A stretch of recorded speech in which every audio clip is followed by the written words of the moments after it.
I'd like to talk about our educational system.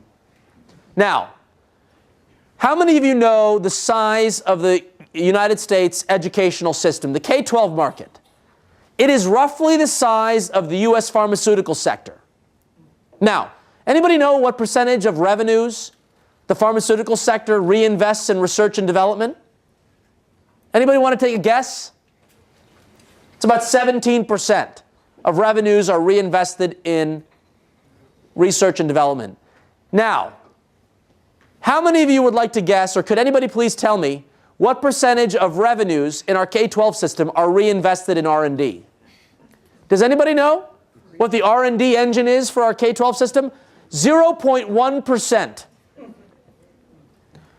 The K-12 system is largely the same as it was at the turn of the 20th, 19th, maybe even 18th century. Teacher, instruction, classroom. What are we going to do to move this system to a 21st century model that emphasizes mastery of the learning of the material over the seat time in the class? As we move from print to digital learning objects, we will start to see this shift from seat time to mastery. And what is it that we're going to be doing in Washington? We're going to try to fix that research and development pipeline.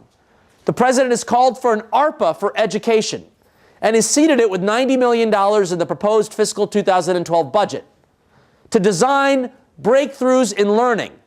The president gave a speech at Tech Boston Academy with Melinda Gates, and he called for the following vision: a digital tutor that's as effective as your best personal tutor and as engaging as the best video game. Someone will build that digital tutor. That person will make $1 billion, and they will solve the American educational system, again, earning a lunch at the White House mess.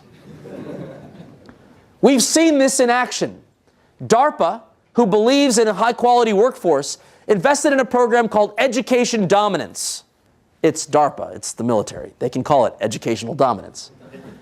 And they studied the best teachers in the United States, and what they found was you don't record the lecture and push play. It isn't about finding the best lecturer. The best teachers personalize the instruction based on the needs of the student. So what this meant was we need a whole new machine learning system that understands how the child learns and serves up the right learning object based on the style of the student's needs and the material that's relevant at the time. Now, we have yet to invent this at scale, but Education Dominance did a prototype. They took kids that were 17 years old into the Navy, 16 weeks of training through this program at their pace. They outperformed veterans who'd been on the job for 7 years in IT networking skills.